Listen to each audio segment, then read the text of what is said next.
ये बिल्कुल सही है। पिक एंड चूज के आधार पर भाजपा की सरकार ने जिले और संभाग खत्म किए हैं।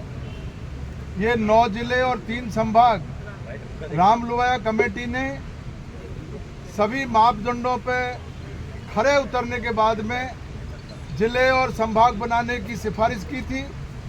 उस सिफारिश को सरकार ने माना और 17 जिले और 3 संभाग बनाने की घोषणा की थी। जिला कलेक्टर और एसपी जिलों में बैठने लग गए थे, लेकिन इस भाजपा की सरकार ने अपने राजनीतिक षड्यंत्र और राजनीतिक द्वेषता निकालने के चक्कर में ये 9 जिले और 3 संभाग को ख़त्म कर दिया।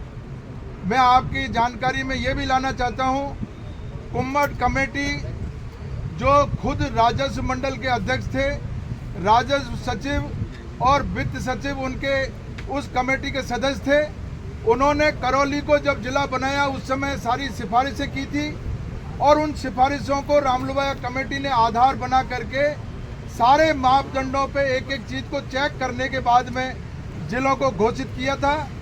आज हमने जब सवाल लगाया तो संसदीय कार्य मंत्री इधर उधर की बातें करने लग गए। कोई मापदंड की बात उन्होंने नहीं की। दोहरी बात करने और दोहरे मापदंड उनको गिनाने के अलावा उनके पास कोई चारा नहीं रहा। मैंने जब उनसे पूछा कि भाई सलूम्बर की जनसंख्या मात्र 6 लाख है और गंगापुर की जनसंख्या 2011 के अनुसार 9,06,000 और आज की तारीख में 2024 में 11.5 लाख मतलब 11,36,000 की जनसंख्या और इधर सलूम्बर की जनसंख्या 6 लाख। तो आपने सलूम्बर को तो जिला रख दिया और गंगापुर को हटा दिया। इसी तरीके से आप दूरी का मापदंड कहते हो तो भरतपुर से डीग की दूरी मात्र 38 किलोमीटर है और सांचौर की दूरी 140 किलोमीटर है। तो आपके पास ना दूरी का जवाब है, ना आपके पास जनसंख्या का जवाब है, ना आपके पास भौगोलिक स्थिति का जवाब है। आपके पास किसी तरह का कोई जवाब नहीं है। पिक एंड चूज करके और इन जिलों को खत्म करने का जो आपने षड्यंत्र रचा, जनता की जो